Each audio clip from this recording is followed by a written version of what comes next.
அல்லேலூயா. 1 கொரிந்தியர் 15ஆம் அதிகாரம் 22, 23. ஆதாமுக்குள் எல்லாரும் மரிக்கிறது போல கிறிஸ்துவுக்குள் எல்லாரும் உயிர்ப்பிக்கப்படுவார்கள். அவனவன் தன் வரிசையிலே உயிர்ப்பிக்கப்படுவான். முதற்பலனானவர் கிறிஸ்து.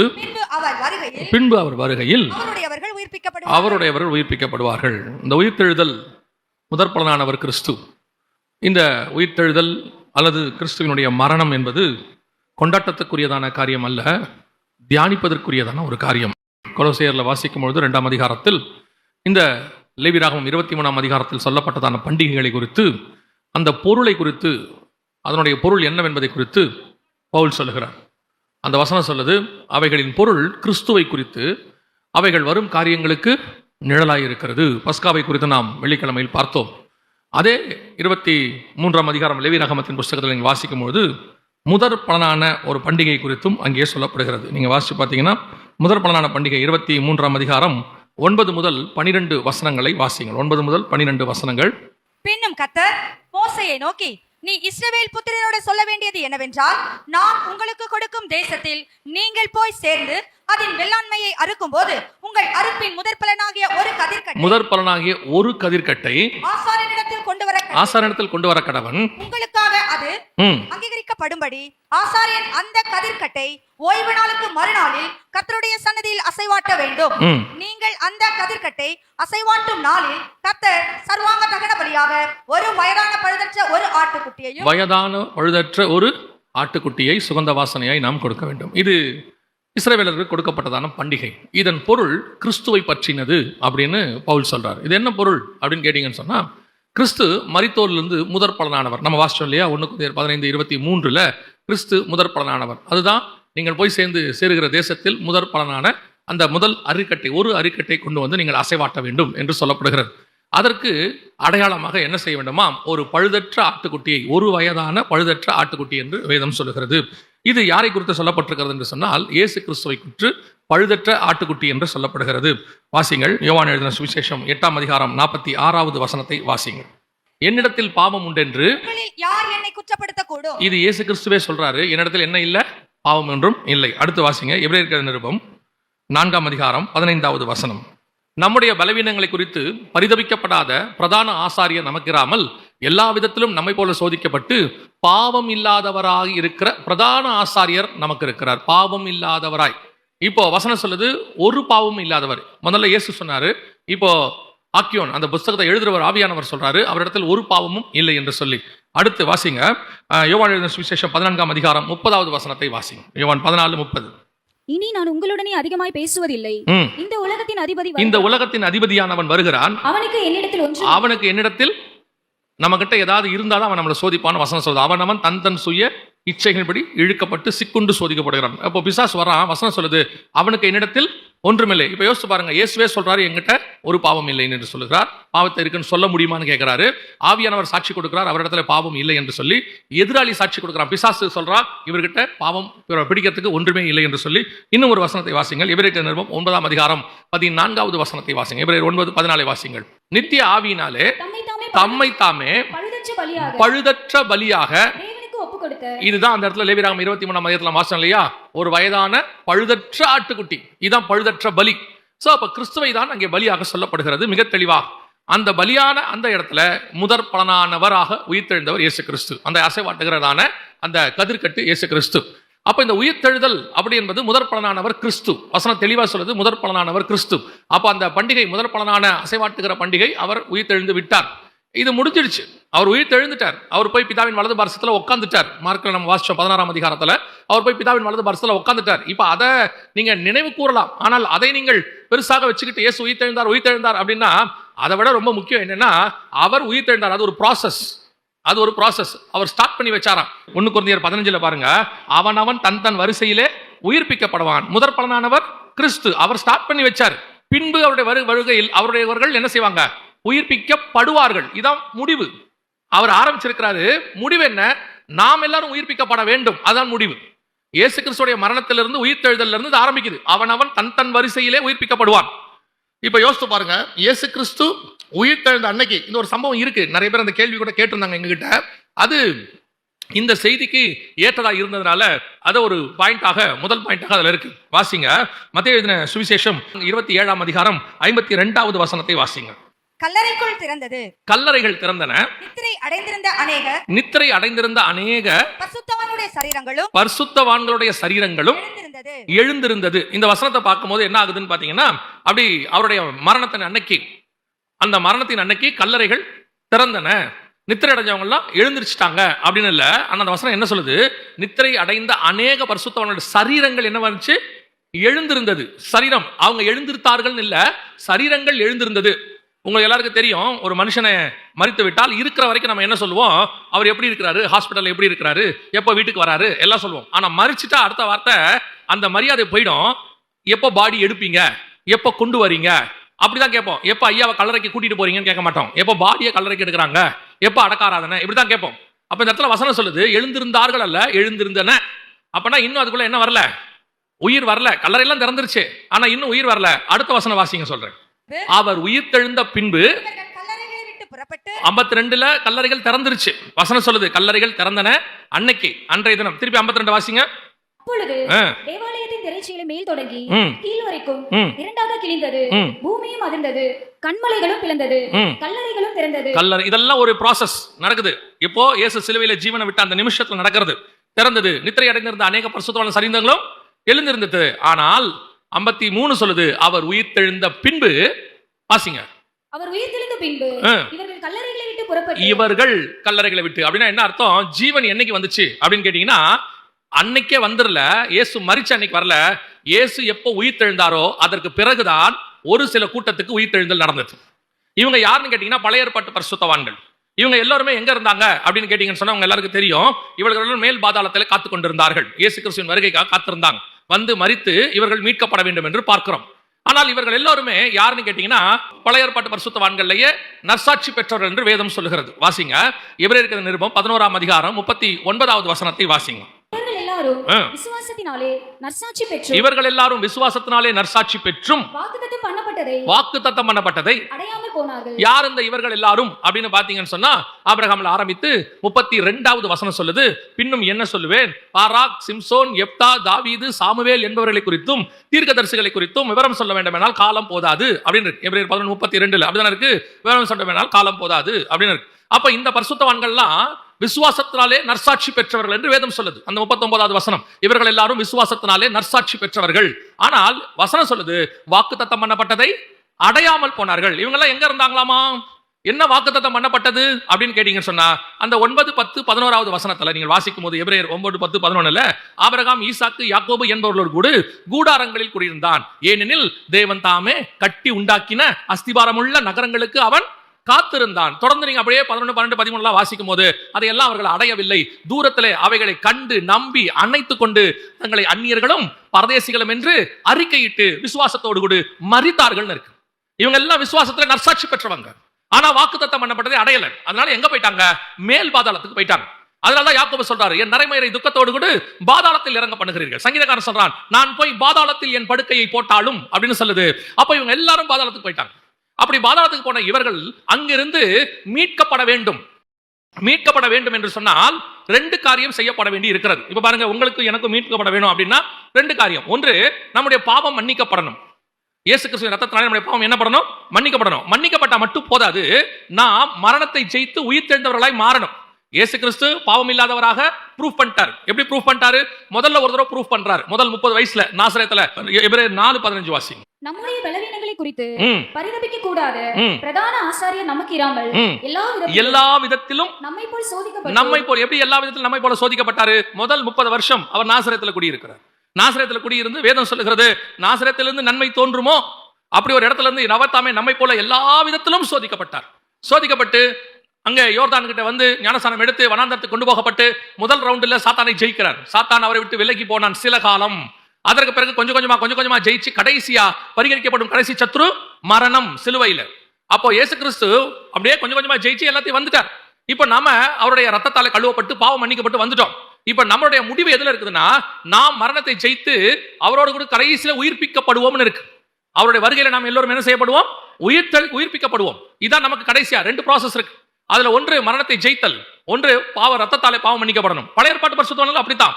ஆனா என்ன நடந்துச்சு, அவங்களுக்கு அந்த ரத்தம், நமக்கு வந்து இயேசு கிறிஸ்துவின் ரத்தம், ஆனா அவர்களுக்கு இயேசு கிறிஸ்து ரத்தம் இல்ல. அப்ப அதனால அவங்களுக்கு என்ன நடந்துச்சா, வாசிங்க சகரியாவின் புஸ்தகம் 9ஆம் அதிகாரம் 11வது வசனத்தை வாசிங்க.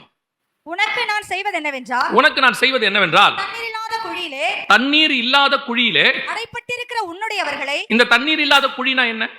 தண்ணீர் இல்லாத குழியிலே அடைக்கப்பட்டிருக்கிற உன்னுடையவர்களை. இந்த தண்ணீர் இல்லாத குழினா என்ன? வாசிங்க லூக்கா எழுதின சுவிசேஷம் 16ஆம் அதிகாரம் 24வது வசனத்தை வாசிங்க. அப்பொழுது அவன், அந்த ஆபிரகாம், ஐஸ்வர்யவான், லாசரு சம்பவம் எல்லாருக்கும் தெரியும் இல்லையா? அந்த லாசரை கொண்டு போய் ஆபிரகாம் மடியில விட்டாங்கல்ல, அப்போ அந்த ஐஸ்வர்யான் சொல்ற வார்த்தை அது. வாசிங்க 24. தகப்பனாகிய ஆபிரகாமே, நீர் எனக்கு இறங்கி லாசருவின் விரலில் நுனியை தண்ணீரினால் தோய்த்து என் நாவை குளிர பண்ணும்படி அவனை அனுப்ப வேண்டும். இதான் தண்ணீர் இல்லாத குழி. அதான் அவர் சொல்றாரு, தண்ணீர் இல்லாத குழியிலே அடைபட்டிருக்கிற உன்னுடையவர்களை. அது தண்ணீர் இல்லாத குழி, அங்க 2 பேர் அடைக்கப்பட்டிருக்கிறாங்க. ஒன்னு தேவனுக்கு உரியவர்கள், இன்னொன்னு தேவனுக்கு உரியவர்கள் அல்லாதவர்கள். அதான் மேல் பாதாளம், தாழ்ந்த பாதாளம். இப்ப அந்த மேல் பாதாளத்தில் இருக்கக்கூடிய தேவனுடையவர்களை, உன்னுடையவர்களை, சகரியா 9:11 வசனம் சொல்லுது, தண்ணீர் இல்லாத குழியிலே அடைக்கப்பட்டிருக்கிற உன்னுடையவர்களை. வாசிங்க. நான் உன் உடன்படிக்கையின் ரத்தத்தினாலே விடுதலை பண்ணுவேன். அவருடைய உடன்படிக்கையின் ரத்தம் இல்ல, இப்ப நமக்கு சிந்தப்பட்டது. அவர் சொல்றாரு, ரத்தத்தை எடுத்து கொடுத்து, அவர் சொல்றாரு, திராட்சை ரசத்தை எடுத்து கொடுத்து, இதை வாங்கி பருகுங்கள், இது உங்களுக்காக சிந்தப்படுகிற என்னுடைய ரத்தமா இருக்கிறது, இது புதிய உடன்படிக்கையா இருக்குதுன்னு சொல்றாரு. அந்தபடி அவரு பாத்திரத்தை எடுத்து, புதிய என் ரத்தத்திலான புதிய உடன்படிக்கையா இருக்கிறது அப்படின்னு சொல்றாரு. அப்படின்னா யோசிச்சு பாருங்க, அவர்களை பத்தி சொல்லும் போது உன் உடன்படிக்கையின் ரத்தம் அது எது? ஆதியாகமத்தின் புஸ்தகம் 17ஆம் அதிகாரம் 10-11 வசனங்களை வாசிங்க. ஆதியாகமம் 17:10-11. எனக்கும் உங்களுக்கும் உனக்கு பின்வரும் உன் சந்ததிக்கும் நடுவே உண்டாகிறதும் நீங்கள் கைக்கொள்ள வேண்டியதுமான என் உடன்படிக்கை என்னவென்றால், உங்களுக்கு பிறக்கும் சகல ஆண் பிள்ளைகளும் விருத்த சேதனம் பண்ண வேண்டும். உங்கள் நுனித்தோலின் மாம்சத்தை விருத்த சேதனம் பண்ண கடவீர்கள். அது எனக்கும் உங்களுக்கும் உள்ள உடன்படிக்கைக்கு அடையாளமா இருக்கும். இதுதான் உன் ரத்தம். இப்ப அவங்க ரத்தத்தால பாதுகாக்கப்பட்டாங்க, பாதாளத்துல இருந்தாங்க. அந்த ரத்தத்தினால அவங்க மேல் பாதாளத்துல இருந்தாங்க. மரண இருளின் பள்ளத்தாக்குல அவங்க தாழ்ந்த பாதாளத்துக்கு போல. சங்கீதக்காரன் சொல்றான், தேவரீரின் ஆத்துமாவை தாழ்ந்த பாதாளத்திற்கு தப்புவித்தீர் அப்படின்னு சொல்றார். சோ இவங்க எல்லாரும் அந்த ரத்தம் அவங்களுக்கு மேல் பாதாளத்திற்கு. அப்படி உண்மையும் உத்தமமா இருந்து விசுவாசத்துல நற்சாட்சி பெற்றவங்க எல்லாரும் அந்த தாழ்ந்த பாதாளத்துக்கு தப்பி மேல் பாதாளத்துல இருந்தாங்க. இப்ப இவர்களை மீட்கும்படிக்கு, அதான் இந்த வசனம் சொல்லுது, அவர்களை மீட்கும்படிக்கு தான் இயேசு வந்தார். அவன் தன் வரிசையிலே உயிர்ப்பிக்கப்படுவான்னு இருக்கு இல்லையா? இயேசு கிறிஸ்து உயிர் தெழுந்த பின்பு 27:53 அவர் உயிர்த்தெழுந்த பின்பு இவர்கள் கல்லறைகளை விட்டு புறப்பட்டு, அவர் உயிர்த்தெழுந்த பின்பு இவர்கள் கல்லறைகளை விட்டு புறப்பட்டு. அப்ப உயிர்த்தெழுந்த முதற் பலனானவர் கிறிஸ்து. இந்த பழைய ஏற்பாட்டு பரிசுத்தவான்கள் எல்லாரும் அவன் தன் வரிசையிலே உயிர்ப்பிக்கப்படுவான்னு இருக்குது. அந்த உயிர்ப்பிக்கப்பட்ட முதலாவது பேட்ச் யாருன்னு கேட்டீங்கன்னா, இந்த 27:53 பழைய ஏற்பாட்டு பரிசுத்தவான்கள். அவர்கள் பிரவேசித்தாங்க. வசனம் சொல்லுது, அந்த பரிசுத்தவான்கள் புறப்பட்டு பரிசுத்த நகரத்தில் பிரவேசித்து அநேகருக்கு காணப்பட்டார்கள். அப்ப இதான் ஃபர்ஸ்ட் பேட்ச். வசனம் தெளிவா சொல்லுது. அப்போ இன்னைக்கு கர்த்தர் முதலாவது உயிர்த்தெழுதல், அவர் உயிர்த்தெழுந்தாரு. முதலாவது உயிர்த்தெழுதலில் பங்கடைஞ்சவர்கள் எப்படி இருந்தாங்களாம்? அவர்கள் உடன்படிக்கையின் ரத்தத்துல அவர்கள் உண்மை உள்ளவர்களாக இருந்தார்கள். அது எப்படிங்க அவங்க உடன்படிக்கை ரத்தத்துல அவங்க உண்மை உள்ள இருந்தாங்க? அந்த பணக்கார வாலிபன் வந்து சொல்றான் இயேசு கிட்ட, நான் வந்து நித்திய ஜீவனை சுதந்திரிக்கணும். அப்ப இயேசு சொல்றாரு, பிரமாணங்களை கைக்கொள். அவன் சொல்றான், சிறு வயது முதல் கொண்டு நான் என்ன செய்யறேன்? பிரமாணங்களை கைக்கொள்ளுகிறேன். வசனம் சொல்லுது, கர்த்தர் அவனிடத்தில் அன்பு கூர்ந்து. பவுல் சொல்றாரு, நியாய பிரமாணத்தின்படி நீங்கள் என்ன செய்ய முடியாது? குற்றம் சாட்டவே முடியாது. அவர்கள் பிரமாணத்திற்கு அவர்கள் உண்மை உள்ளவர்களாக இருந்தார்கள். ஆனால் அது அவர்கள் ரத்தம், உன் உடன்படிக்கையின் ரத்தத்தினாலே. அவர்கள் உடன்படிக்கையின் ரத்தத்துக்கு அவர்கள் உண்மை உள்ளவர்களாக இருந்தார்கள். அவர்கள் நற்சாட்சி பெற்றார்கள். ஆபிரகாம் பார்த்து கர்த்தர் சொல்றாரு, அவன் தீர்க்கதரிசி, அவன் எல்லா நீதிக்கு தகப்பனாக இருக்கிறான், அவனிடத்தில் நான் மறைப்பேனோ? யாக்கோபை பார்த்து சொல்றாரு, யாக்கோபே உன் கூடாரங்கள் எவ்வளவு அழகாக இருக்கிறது. அடுத்து தானியேலை பார்த்து சொல்றாரு, என் பிரியமான புருஷன் ஆகிய தானியேலை 2 அதிகாரத்துல 3 தடவை அவனை சொல்வார், என் பிரியமானவனேன். எவ்வளவு ஒரு நற்சாட்சி பாருங்க. இவ்வளவு நற்சாட்சி பெற்றவங்க யார் ரத்தத்துல மீட்கப்பட்டாங்க? அவங்க ரத்தத்துல மீட்கப்பட்டாங்க. விருத்த சேதனம். அவங்க ரத்தத்துல மீட்கப்பட்டவங்களே இவ்வளவு உண்மை உள்ளவர்களாக இருந்திருப்பார்கள் என்றால், இயேசு கிறிஸ்துவின் ரத்தத்தாலே மீட்கப்பட்ட நீங்களும் நானும் எவ்வளவு நற்சாட்சி பெற்றவர்களாக காணப்பட வேண்டும். இன்னைக்கு அந்த நற்சாட்சி நம்ம கிட்ட இருக்குதா? அதுக்கப்புறம் தான் நீங்கள் அவர் வரும்போது வருகையிலே உயிர்த்தெழுவீர்கள்.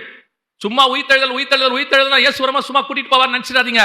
அவன் தன் வரிசையிலே உயிர்ப்பிக்கப்படுவான். அப்போ அவங்க ஃபர்ஸ்ட் பேட்ச் சக்சஸ். அற்புதமா அவங்க கல்லறைகள் திறந்தன. அவர் உயிர்த்தெழுந்த பின்பு அவர்களும் உயிர்த்தெழுந்தார்கள், பரிசுத்த நகரத்தில் காணப்பட்டார்கள். வசனம் சொன்னபடி தெளிவா இருக்கு. அப்படின்னா நீங்களும் நானும் உயிர்த்தெழுதலில் பங்கடைய வேண்டும் என்று சொன்னால் முதலாவதாக அவருடைய ரத்தத்தால் மீட்கப்பட்ட நாம நற்சாட்சி பெற்றவங்களா இருக்கணும். அவங்க ரத்தத்துல மீட்கப்பட்டவங்களே அப்படி இருக்கிறாங்க. வசனம் சொல்லுது, ஒருவனும் அபாத்திரமாய் போஜன பானம் பண்ண கூடாது. ஏன்னா இப்ப அவர் ரத்தத்தால் நம்ம கையில இருக்குது. இதை கையில வச்சிருக்கிறவங்க என்ன சொல்றாங்களாமா? எபிரேயர் 10ஆம் அதிகாரம் சொல்லுது, 19 20 வசனத்தில் நீங்க வாசிக்கும் போது, இந்த அப்பம் என் கையில் இருக்கக்கூடியது என்ன சொல்லுது?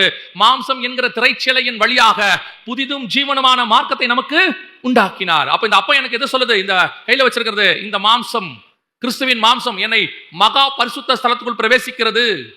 இரண்டாவது இந்த ரத்தம் எதை சொல்லுது? அந்த 10 20 வாசிங்க. அந்த மார்க்கத்தின் வழியாய் பிரவேசிப்பதற்கு அவருடைய ரத்தத்தினாலே நமக்கு தைரியம் உண்டாயிருக்கிறது. அப்ப இந்த அப்பமும் ரசமும் எனக்கு என்ன சொல்லுது? அந்த உயிர்த்தெழுதல்ல நான் பங்கடைந்து நான் என் வரிசையில வரும்போது உயிர்த்தெழுந்து மகா பரிசுத்த நகரத்தில் பரலோகத்தில் தைரியமாய் நுழைவேன். அந்த பரிசுத்தவான்களுக்கு அவங்க ரத்தத்துல மீட்கப்பட்டவங்களே அப்படி இருப்பாங்கன்னா, கிறிஸ்துவின் ரத்தத்தை கையில வச்சிருக்கிற நீங்களும் நானும் எவ்வளவு உண்மை உள்ளவர்களா இருக்கணும். அந்த பரிசுத்தவான்கள் ப்ரிப்பேர் ஆகி போயிட்டா, ஒரு பேட்ச் முன்னாடி போயிடுச்சே, அவனை நம்மளை விட குவாலிஃபிகேஷன் கம்மி, அவன் ரத்தம். இப்ப நம்ம கிட்ட அதை விட மேலான ரத்தம் இருக்கு. அப்ப நம்ம இன்னும் எவ்வளவு கன்ஃபர்மேஷன்ல இருக்கணும் இல்லையா? அப்ப அந்த கன்ஃபர்மேஷன் இருக்குதா? மீட்கப்படுவோம் என்கிறதான இருக்கா? இப்ப இரண்டாவது பேட்ச் நீங்களும் நானும். நம்மை குறித்த வசனம் என்ன சொல்லுது? வாசிங்க. 1 தெசலோனிக்கேயர் 4 16 17 வாசிங்க. ஏனெனில் கர்த்தர் தாமே ஆரவாரத்தோடும் பிரதான தூதனுடைய சத்தத்தோடும் தேவ எக்காலத்தோடும் இறங்கி வருவார். அப்பொழுது கிறிஸ்துவுக்குள் மரித்தவர்கள் முதலாவது எழுந்திருப்பார்கள். பின்பு உயிரோடு இருக்கிற நாமும் எதிர்கொண்டு போக மேகங்கள் மேல் அவருடனே கூட ஆகாயத்தில் எடுத்துக்கொள்ளப்பட்டு. அப்ப ரெண்டு process இருக்குது இதுல. ஒன்று, மரித்தவர்கள் உயிரோடு கூட எழுந்திருப்பார்கள். கிறிஸ்துவுக்குள் மரித்தவர்கள் முதலாவது எழுந்திருப்பார்கள் என்று வேதம் சொல்லுது. அப்ப கிறிஸ்துவுக்குள் மரித்தல் இரண்டாவது, பின்பு உயிரோடு இருக்கிற நாமும் எடுத்துக்கொள்ளப்பட்டு மறுரூபமாக்கப்பட போகிறோம். ரெண்டு காரியம் நடக்க போகுது. கிறிஸ்துவுக்குள் மரித்தவர்கள் முதலாவது எழுந்திருப்பார்கள். அப்போ இந்த கிறிஸ்துவுக்குள் மரித்தவர்களாக இருக்கிறவர்கள் தான் என்ன செய்ய முடியும்? வருகையில உயிர்த்தெழுதல்ல பங்கடைய முடியும். வசனம் தெளிவா சொல்லுது, கிறிஸ்துவுக்குள் மரித்தவர்கள். கிறிஸ்தவர்களாக மரித்தவர்கள் அல்ல, கிறிஸ்துவுக்குள் மரித்தவர்கள். நீங்க கிறிஸ்துவுக்குள்ள மரிக்கிறீங்களா, கிறிஸ்தவர்களா மரிக்கிறீங்களான்றத பாருங்க. இன்னைக்கு கிறிஸ்தவர்கள் மரிக்கிறார்கள். எல்லாருக்கும் என்ன ஒரு நம்பிக்கை இருக்குது? ஒரு சர்ச்சில் இருக்கிறோம், கடைசியா வந்து பாஸ்டர் அடக்காராதனை நடத்திட்டாருன்னா கன்ஃபார்மா பரலோகத்துல இடம் கொடுத்துருவாங்க. ஏன்னா பாஸ்டர் ஜோம் பண்ண போறாரு, உங்களுடைய அடியானை உங்களுடைய ராஜ்யத்தில் சேர்த்துக் கொள்ளும் அப்படின்னு சொல்லி. கனவுல கூட நினைக்காதீங்க. பாஸ்டர் வந்து ஜோம் பண்ணார்னா கல்லறையில இடம் கொடுப்போம். ஏன்னா கல்லறைக்கு போறதுக்கு சர்ச்சில் இருந்து என்ன கொடுக்கணும்? ஒரு லெட்டர் கொடுக்கணும், மெடிக்கல் சர்டிபிகேட்டோட சர்ச்சில் இருந்து ஒரு லெட்டர் கொடுக்கணும். அதை கொடுத்தா கல்லறையில இடம் கொடுப்பாங்க, பரலோகத்துல இடம் கொடுப்பாங்கன்னு இல்ல. இந்த சர்டிபிகேட், இந்த இங்க கொடுக்கக்கூடியதான டினாமினேஷன் சர்டிபிகேட்லாம் பரலோகத்துக்கு செல்லுபடியாகாது, எடுத்துக்கிட்டு போகவும் முடியாது. அங்கே நீங்கள் பார்க்க போற மிக முக்கியமான விஷயம், நீங்கள் கிறிஸ்துவுக்குள் மரித்தீர்களா? மரிக்கிற நேரம் கிறிஸ்துவுக்குள்ளாக நம்முடைய ஜீவன் அவருக்குள்ள போயிருக்குதா? அது போகணும்னா என்ன செய்யணும்? பவுல் சொல்றாரு, எனது ஜீவன் கிறிஸ்துவுக்குள்ள இருக்கிறது, இனி நான் அல்ல அவரே என்னில் இருக்கிறார். அப்ப நான் கிறிஸ்துவுக்குள்ள இருந்தாதான் கிறிஸ்துவுக்குள்ள மரிக்க முடியும். கிறிஸ்துவுக்கு வெளியே இருந்தா கிறிஸ்துவுக்கு வெளியே தான் மரிக்க முடியும். யோசிச்சு பாருங்க, இன்னைக்கு நம்முடைய ஜீவியம் கிறிஸ்துவுக்குள்ள இருக்குதா? அப்போ கிறிஸ்துவுக்குள் மரித்தவர்கள் தான் கிறிஸ்துவுக்குள் எழும்ப முடியும். கிறிஸ்துவுக்குள் மரித்தவர்கள் முதலாவது எழுந்திருப்பார்கள். அப்படின்னா அந்த உயிர்த்தெழுதல்ல பங்கடைவதனுடைய முதலாவது ப்ராசஸ், நான் கிறிஸ்துவுக்குள்ளான வாழ்க்கை வாழணும். கிறிஸ்துவுக்குள்ளான இருக்கிறவனுடைய வாழ்க்கை எப்படி இருக்குன்னு போய் பாருங்க. பவுல் சொல்றாரு, என்னை பின்பற்றுங்கள், நான் மாதிரியாய் இருக்கிறேன், உங்களை மாதிரியாய் வைத்து போகிறேன்.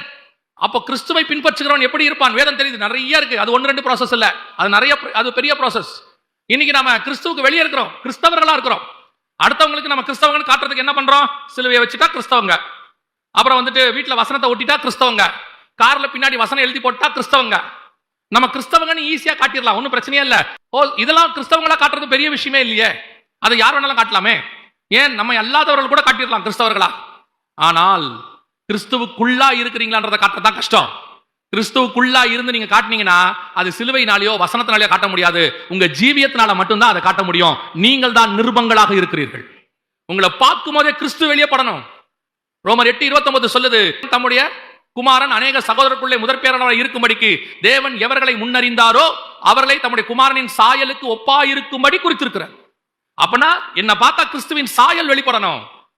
கிறிஸ்துவை போல நம்ம போட்டோல பாக்குற மாதிரி தாடியும் அப்படியே இந்த டிராமாலாம் போடுவாங்க சினிமாலாம், இயேசு கிறிஸ்து ஒரு பெரிய தாடி நீல முடி வச்சு அப்படியே ஒரு சாந்த முகமா அப்படி வச்ச உடனே அவர் இயேசுவா? இயேசு மாதிரி வேஷம் போட்டவர் அவர் இயேசு இல்ல. இயேசு மாதிரி வேஷம் போட்டவர். நீங்க என்னதான் கொண்டு போய் ஒரிஜினலை வச்சு ஜெராக்ஸ் எடுத்தாலும் அது ஜெராக்ஸ் தான், அது ஜெராக்ஸ் தான். ஆனா அதே ஜெராக்ஸ ஒரிஜினல் ஆக்குறதுக்கு ஒரு வாய்ப்பு இருக்குது தெரியுமா? அதே ஜெராக்ஸ ஒரிஜினல் ஆக்கிறதுக்கு ஒரு வாய்ப்பு இருக்குது. என்ன பண்ணலாம் தெரியுமா? அந்த ஜெராக்ஸ்ல, அந்த போட்டோ காப்பியில ஒரு கெசடட் ஆபீசர் மட்டும் கையெழுத்து போட்டாருன்னு வச்சுக்கோங்க, அதை ஒரிஜினலாக பாவிப்பார்கள். அதுல கெசடட் ஆபீசர் ஒருத்தர் கையெழுத்து போட்டாருன்னா பச்சை இங்க்ல அந்த அந்த போட்டோ காப்பி என்னவா மாறிடும்? ஒரிஜினலை போல பாவிக்கப்படும். அப்போ உங்க மேலே என்ன மேலையும் பரிசுத்த ஆவி என்கிற முத்திரை போடப்பட்டு விட்டால் நீங்களும் நானும் அந்த ஒரிஜினலுக்கு ஈக்குவலாய் மாறுவதற்கு வாய்ப்பு இருக்கிறது. இன்னைக்கு குமாரனின் சாயலுக்கு ஒப்பாய் மாறுறோமா? கிறிஸ்தவனா காட்டுறதுக்கு எத்தனை போராட்டம்! நீங்க கிறிஸ்தவங்களா காட்டுறதுக்கு எத்தனை போராட்டம்! நாங்க கிறிஸ்தவர்கள், நான் கிறிஸ்தவன், என்ன பார்த்து இப்படி சொல்றேன், நாளா கிறிஸ்தவன். நீங்க சொல்லவே வேண்டாம், நீங்கள் சொல்லவே வேண்டாம். உங்களை பார்த்தாலே சொல்லணும், நீயும் அந்த கலிலேயன் கூட இருந்தவன் தானே, உன் பேச்சு காட்டுகிறது. பேதுருவை பார்த்து சொல்றாங்க, நீயும் அந்த கலிலேயன் கூட இருந்தவன் தானே. எப்படிங்க சொல்றீங்க? பார்க்கிறதுக்கு அப்படியே இருக்கணும். இல்ல இல்ல, நீ வாயை திறந்தா இயேசு பேசுற மாதிரியே இருக்குது. உன் நடக்கை இயேசுவின் நடக்கை மாதிரி இருக்கு. உன் ஆவிக்குரிய வாழ்க்கை இயேசுவின் ஆவிக்குரிய வாழ்க்கை மாதிரி இருக்கு. பைபிள் எப்படி சொல்லுச்சோ அப்படி ஒரு வாழ்க்கை. வாழ்ற வாழ்க்கை எல்லாம் உள்ள இருள், வாழ்ற வாழ்க்கை கபடம், வாழ்ற வாழ்க்கை பாவம். ஒயிட் அண்ட் ஒயிட் போட்டா கிறிஸ்தவங்களா காட்டிக்கலாம், பரிசுத்தவங்களா காட்டிக்கலாம், ஆவிக்குரியவர்களா காட்டிக்கொள்ளலாம். உங்களுக்குள்ளே ஒரு நம்பிக்கை இருக்கிறது. இல்ல இல்ல இல்ல, நம்மை குறித்து சாட்சி கொடுக்கிறவர் ஒருவர் இருக்கிறார். அவர் சாட்சி கொடுப்பார். அந்த சாட்சி மெய்யான சாட்சியா இருக்கிறது. கவனிச்சு கொள்ளுங்க. இதெல்லாம் வச்சு ஊரை ஏமாத்திடலாம், பரலோகத்தை ஏமாத்த முடியாது. உலகத்தை ஏமாத்தலாம், பரலோகத்தை ஏமாத்த முடியாது.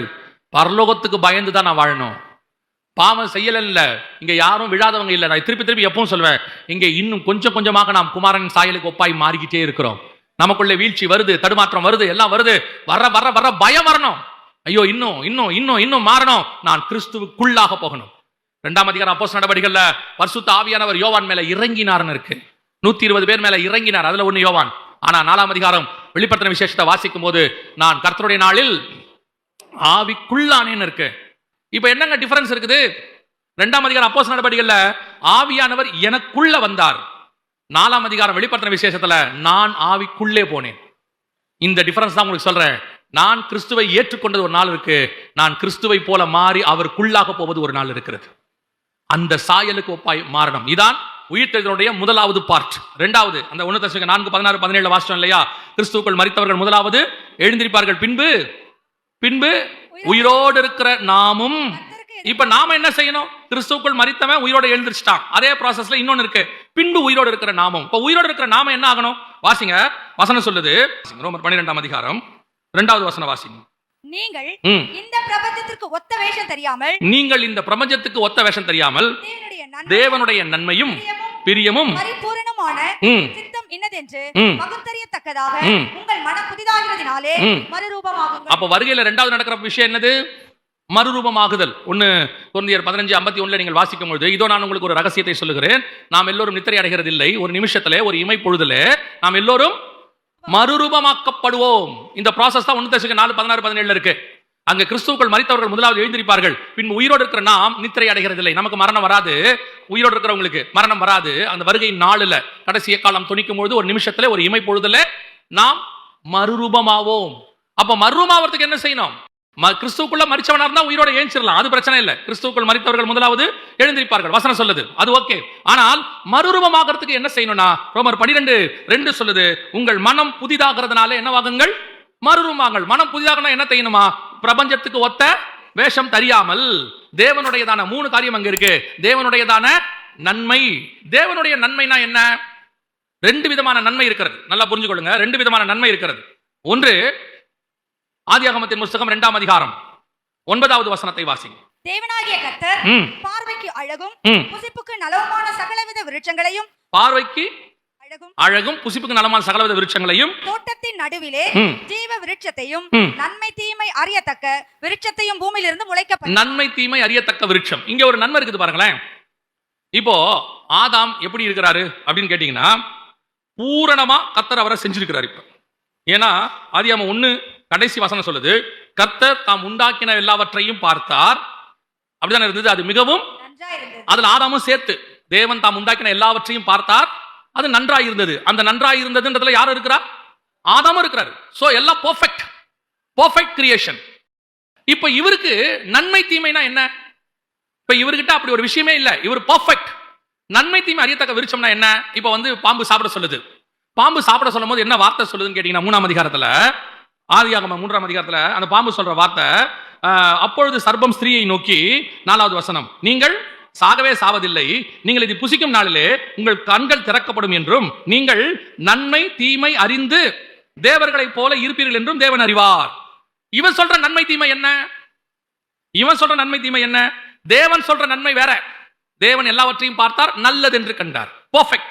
இவன் வந்து சொல்றான், இல்ல இன்னொரு நன்மை தீமை இருக்குது, அந்த நன்மை தீமையை நீ தெரிஞ்சுக்கோ, இதை சாப்பிட்டா அந்த நன்மை தீமை உனக்கு தெரியும், எது நன்மை எது தீமைன்னு உனக்கு தெரியும் அப்படின்னு சொல்றான். இப்போ இதை கேட்ட உடனே இவங்க கேட்கறதுக்கு நல்லா இருக்குது, அது என்ன நன்மை தீமை? இப்போ இந்த பழத்தை இவங்க சாப்பிட்டாங்க, இவங்களுக்குள்ள நிர்வாணம்னு ஒன்று வந்துருச்சு. இப்போ அவங்களுக்கு வந்துட்டு எது நிர்வாணம் எது நிர்வாணம் இல்ல அப்படின்னு தெரியுது. இதெல்லாம் இப்போ உலக பிரகாரமான நன்மை தீமை. உலக பிரகாரமான நன்மை தீமை உங்களுக்கு தெரியுமா தெரியாதா? உலக பிரகாரமான நன்மை தீமை தெரியுமா தெரியாதா? தெரியும். உங்க பிள்ளைகளுக்கு எது நன்மை செய்யணும் உங்களுக்கு தெரியுமா தெரியாதா?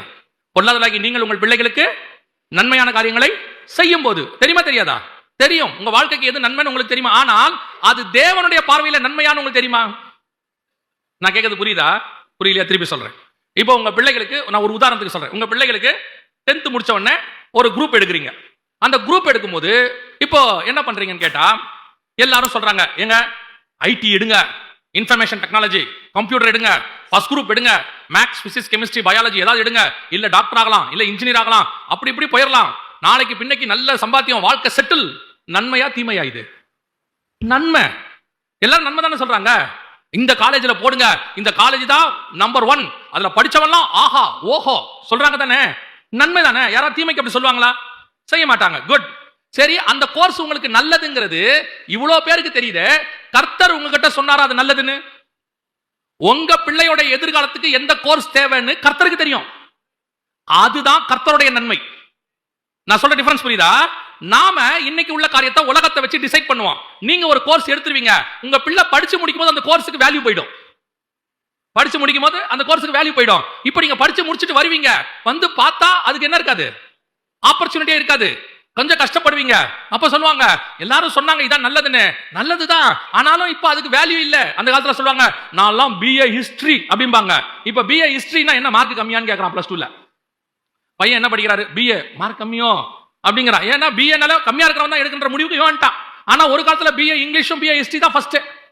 உலக பிரகாரமாக ஒரு நன்மை இருக்கு, அது எல்லாருக்கும் தெரியும். ஆனால் கர்த்தருடைய பார்வையில் ஒரு நன்மை இருக்கு, அத உலகம் சொல்லி கொடுக்காது, கர்த்தர் மட்டும்தான் சொல்லுவார்.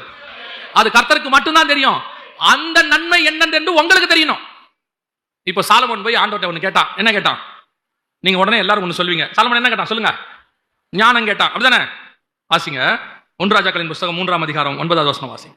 ஆகையால் உமது ஜனங்களை நியாயம் விசாரிக்கவும், உமது ஜனத்தை நியாயம் விசாரிக்கவும், நன்மை தீமை இன்னதென்று வகையறுக்கவும், அதை வகையறுக்கிறதுக்கு நல்ல கவனிங்க, நியாயம் விசாரிக்கவும் நன்மை தீமை இன்னதென்று வகையறுக்கவும் அடியனுக்கு ஞானம் உள்ள இதயத்தை தந்தருளும்.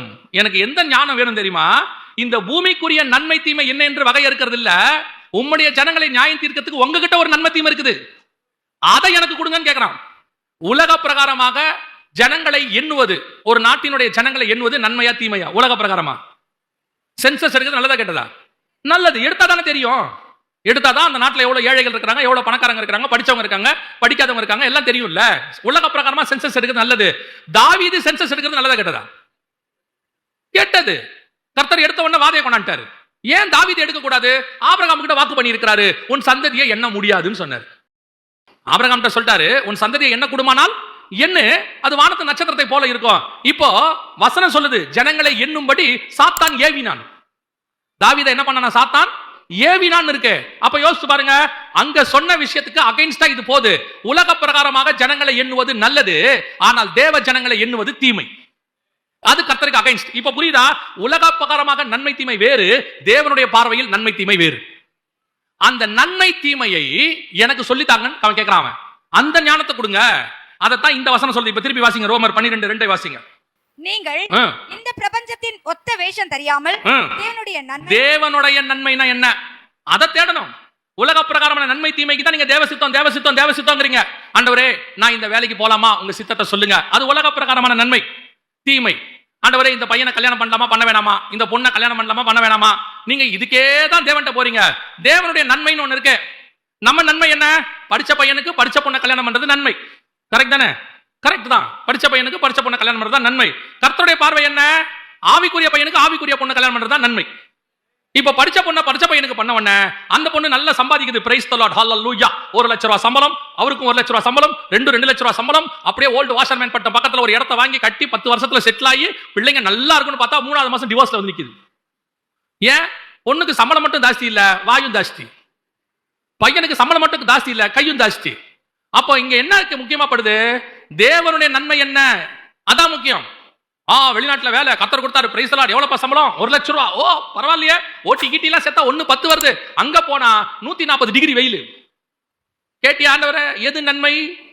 தேவனுடைய நன்மை என்ன என்பதை பார்க்க வேண்டும்.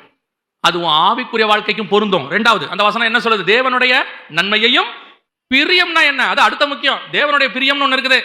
உங்களுக்கு பிரியமானதெல்லாம் தேவனுக்கு பிரியமானது அல்ல. பல நேரத்துல தேவனுக்கு பிரியமானது நமக்கு பிடிக்காது. தேவன் நமக்கு என்ன வச்சிருக்கிறாரோ அது என்ன செய்யாது? பிடிக்காது. ஏன்னா தேவனுக்கு பிரியமானது ஸ்பிரிச்சுவலா இருக்கும், நமக்கு பிரியமானது கண்ணா இருக்கும், கண்களின் இச்சையா இருக்கும். ஆதியாகமத்தின் புத்தகம் 2ஆம் அதிகாரம் 9ஆம் வசனம் வாசிச்சீங்கல்ல, திருப்பி அந்த வசனத்தை வாசிங்க பாப்போம்.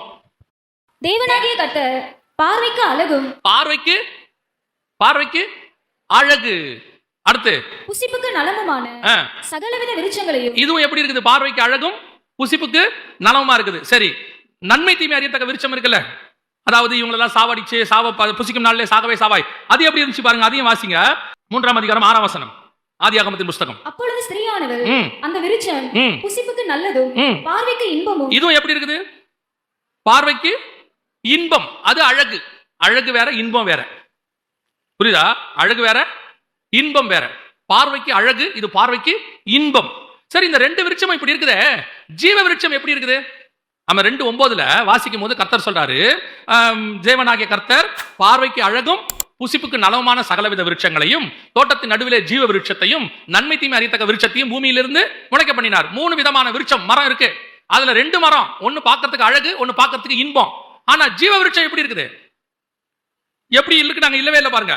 ஆனா அதுலதான் நித்திய ஜீவன் இருக்குது, இதுல மரணம் இருக்கு. பார்வைக்கு இன்பம், பார்வைக்கு இன்பத்துல என்ன இருக்கு? இப்ப எது கர்த்தருக்கு பிரியம்? நன்மை தீமை அறியத்தக்க விருட்சத்தை சாப்பிடாத என்னாரு, ஜீவ விருட்சத்தை சாப்பிடுன்னு சொன்னார். இப்ப நம்ம பார்வை எது மேல போல? ஜீவ விருட்சத்தின் மேல போல. பார்க்கறதுக்கு எது இன்பமோ அது மேலதான் போகுது. கர்த்தருக்கு சித்தமானதை எப்பவுமே நம்ம பார்வை பார்க்காது. கர்த்தருடைய திட்டம் சோதோமா கானானா? கர்த்தருடைய வாக்குத்தத்தம் சோதோமா கானானா? கானான் தானே. ஆனா ஏன் லோத்து சோதோமுக்கு போனாரு? அது பார்வைக்கு எப்படி இருந்துச்சு? பார்வைக்கு ஏதேன் தோட்டத்தை மாதிரி இருந்துச்சான், தேவனுடைய தோட்டத்தை போலவும் நீர்வளம் மிக்கதாயும். அதுவும் அடுத்து ஒரு வசனம் இருக்கு, எகிப்தை போலவும் செமையா இருக்கு பார்க்கிறதுக்கு. உள்ள போனா என்ன இருக்கு? மரணம், அழிவு, சோதோம். பார்வைக்கு இன்பமான விருட்சம், உள்ள சாப்பிட்டா மரணம், சாகவே சாவாய். இன்னைக்கு அப்படித்தான் பார்க்கலாம், எப்பவுமே அப்படித்தான். கர்த்தருக்கு பிரியமானது உன் கண்களுக்கு இச்சையா இருக்காது, உன் ஆத்மாவுக்கு சந்தோஷத்தை கொடுக்கக்கூடியதாக இருக்கும். ஜீவ விருட்சம் எப்படி இருந்துச்சா? உங்க ஆத்மாவுக்கு சந்தோஷம் கிடைக்கக்கூடிய நித்திய ஜீவன். வசனம் சொல்லுது, ஜீவ விருட்சத்தின் கனியையும் பறித்து புசித்து என்றென்றைக்கும் உயிரோடு விடாதபடி அது உள்ள நித்திய ஜீவன் இருக்குது. இன்னைக்கு ஆண்டவருக்கு பிரியமானதை செய்யறோமா? கடைசியா அதே வசனத்தை வாசிங்க, 12:2 ரோமர். நீங்கள் இந்த பிரபஞ்சத்தின் ஒத்த வேஷம் தெரியாமல் தேவனுடைய நன்மையும் பிரியமும் பரிபூரணமான சித்தம் என்னதென்று. பரிபூரணமான சித்தம்னா என்ன? பரிபூரணமான சித்தம் தேவனுடையதுல 2 உண்டு. ஒன்னு தேவனுடைய அனுமதி, இன்னொன்று தேவனுடைய சித்தம். காட்ஸ் பெர்மிஷன், காட்ஸ் வில் அப்படின்னு இருக்கு. காட்ஸ் பர்மிஷன்னா என்ன? நாம வருந்தி கேட்டோம்னா கர்த்தர் கொடுத்துருவாரு. சில ஆட்கள்லாம் போராடுவாங்க உபவாசத்துல, அதுல இதுல எல்லாம் போராடி, ஆண்டவரே நீர் கொடுத்தால் ஒழிய நான் உம்மை விட மாட்டேன், போக விட மாட்டேன், ஆசீர்வதித்தால் ஒழிய ஆண்டவர் சொல்ற சரி போ அப்படின்னு கொடுப்பார். அதுக்கு பேரு காட்ஸ் பர்மிஷன். அது பரிபூர்ண சித்தம் இல்லை, நாம அவரை நம்ம சித்தத்துக்கு இழுத்துருக்கிறோம். இன்னொன்னு இருக்கு, அவருடைய சித்தம் ஒண்ணு இருக்கு. இப்போ ஆசாரிப்பு கூடாரம் இருக்கு. ஆசாரிப்பு கூடாரத்தை யாருமே கேட்கல, தேவனே வந்து சொன்னார் மோசே கிட்ட, உங்கள் நடுவிலே வாசம் பண்ணும்படி எனக்கு ஒரு கூடாரத்தை போடு. இது காட்ஸ் வில். இப்போ காடு ஆலயத்தை கேட்கல, யார்கிட்ட கேட்கல? யாருக்கிட்டையும் கேட்கலையாமா. இஸ்ரவேல் கோத்திரத்தில் யாராவது ஒருத்தரத்தில் நான் கேட்டது உண்டாங்கிறார். ஆனா தாவீது ஆசைப்படுறாரு, கர்த்தருக்கு என்ன பண்ணணும்? ஒரு ஆலயம் கட்டணும் அப்படின்னாரு. இப்ப யோசிச்சு பாருங்க, ஆசாரிப்பு கூடாரம் ஒரே தடவை தான் போயிடுச்சு, முடிஞ்சிருச்சு, திருப்பி தாவீது கொண்டாந்தாரு. ஆனால் ஆலயம் இன்னை வரைக்கும் பிரச்சனை. அந்த இடம் கர்த்தருடையதான சித்தத்தில், ஆசீர்வாதத்தில் வேதனை இருக்காது. அப்படிதான் பைபிள் சொல்லுது. கர்த்தர் ஆசீர்வாதத்தோடு கூட என்ன செய்ய மாட்டார்? வேதனையை கூட்டார். அதே நேரத்தில் நீங்க போய் அவருடைய சித்தத்துக்கு பதிலா உங்க ஆசையை அவர்கிட்ட சொல்லி கெஞ்சி கூத்தாடி அழுது ஆண்டவரே ஆண்டவர் சொல்றாராம், இவள் அழுது தன்னை வருத்தப்படுத்துகிறாள் என்று சொல்லி அவளுக்கு ஏதாவது செஞ்சு விடுங்கன்னு வரான் எஜமான். அந்த மாதிரி ஆண்டவர் சரி ஓகே, அப்ப நீங்க வாங்கினது தேவனுடைய சித்தமா அனுமதியா? தேவனுடைய சித்தமா இருந்தால், அது பரிபூர்ண சித்தமா இருந்தால் உங்களை அது மறுரூபமாக்கி விடும், அது ஆசீர்வாதமா மாற்றும், உங்களை உருவாக்கும். ஆனா உங்க அனுமதியா இருந்துச்சுன்னா உருவாக்காது, அதற்கு மாதாக அது வேதனையை கொண்டு வரும். பல நேரங்களிலே நான் வருந்தி கேட்டு வாங்கின எத்தனையோ விஷயங்கள் வேதனையா போச்சு. பாருங்க, ஆண்டவர் லேயாளை நினைத்தருளினார். கர்த்தர் என்ன பண்றாரு? ரூபன், சிமியோன், லேவி, யூதா 4 பிள்ளையை தரார். ராகேல ஆண்டவர் இப்ப நினைக்கல, நினைப்பாரு பின்னாடி, இப்ப நினைக்கல. ஆனா ராகேல் என்ன பண்றாங்க? யாக்கோபு கிட்ட போய் வருந்தி கேட்கறாங்க, எனக்கு பிள்ளை கொடும், இல்லைன்னா நான் சாகுறேன் அப்படின்னு. அவன் சொல்றான், நான் தேவனா? கர்த்தர் அல்லவோ உன் கர்ப்பத்தை அடைத்திருக்கிறார். அந்த அம்மா அப்பயும் அமைதியா இல்ல. சரி, என் வேலைக்காரிக்காவது ஒரு குழந்தையை கொடுங்க, அந்த அம்மாவுக்காவது ஒரு குழந்தையை கொடுங்க. இப்போ யாக்கோபு சில நேரத்தில் பாத்தீங்கன்னா வேற வழி இல்ல, சில ஆட்கள் பண்ற டார்ச்சர். சரி ஓகே, இப்போ அந்த அம்மாவுக்கு ஒரு குழந்தை பிறகுது. அந்த கோத்திரத்துக்கு பேர் என்ன தெரியுமா? ராகேல் தன் வேலைக்கார அம்மாவுக்கு பிறந்த கோத்திரத்துக்கு பேரு தான் கோத்திரம். இந்த கோத்திரங்களை குறித்து கடைசியாக 49ஆம் அதிகாரத்துல யாக்கோபு சொல்லிக்கிட்டே வருவாரு. ஒவ்வொரு கோத்திரத்தையும் சொல்லுவாரு. பாருங்க, இந்த 4 கோத்திரத்துல ஒன்னு லேவி, ஒன்னு யூதா, ஒன்னு ஆசாரியன், ஒன்னு ராஜ்யத்துவம். இது ரெண்டும் சேர்ந்துதான் மில்கி சேதேக்கின் முறைமை. இதுதான் ஆசாரியத்துவத்துக்கு வருது. ஆனா அந்த கோத்திரத்துல முதல்ல வந்தது யாருன்னு பார்த்தா தான். அவன் தான் வழியில் கிடக்கும் சர்ப்பம், விரியன், குதிரையின் மேல் ஏறி இருக்கிறவர், மல்லாக்க விழும்படி குதுங்காலை கடிக்கிறவன் இருக்கு. இப்ப யோசித்து பாருங்க, நீங்கள் அவசரப்பட்டு வாங்கக்கூடிய கோத்திரம் தானா இருந்தால், நீங்கள் பொறுமையா, அதே ராகேல் பொறுமையா இருக்கிறாங்க. கர்த்தர் ராகேலை நினைத்தருளினார். இப்ப பிறந்தது என்ன தெரியுமா? யோசேப்பு கனித்தரும் செடி. கர்த்தர் கொண்டு வந்து கொடுக்கும் போது அது கனித்தரும் செடியா இருக்கும். நீ அவசரப்பட்டு வாங்கும் போது அது தானாக மாறும். கர்த்தருடைய பரிபூர்ண சித்தத்துக்கு என்ன பண்ணணும்? காத்திருக்கணும், பொறுமையா இருக்கணும். அப்பத்தான் நீ மறுரூபமாக முடியும், அப்பத்தான் மறுரூபமாக முடியும். கர்த்தருடைய உயிர்த்தெழுதல் நாளிலே அவனவன் தன் தன் வரிசையிலே உயிர்ப்பிக்கப்படுவான். இப்ப அடுத்த உயிர்த்தெழுதல் நமக்கு சம்பவிக்க போது. கிறிஸ்துவுக்குள் மரித்தவர்கள் முதலாவது எழுந்திருக்கணும்னா முதல்ல கிறிஸ்துவுக்குள்ள இருக்கணும். ரெண்டாவது உயிரோடு இருக்கிற நாம மர்வம் ஆகணும்னா முதல்ல வசனம் சொல்லுது, கர்த்தருடையதான நன்மை என்ன, பிரியம் என்ன, பரிபூர்ண சித்தம் என்ன என்பதை தெரிந்து வாழணும்.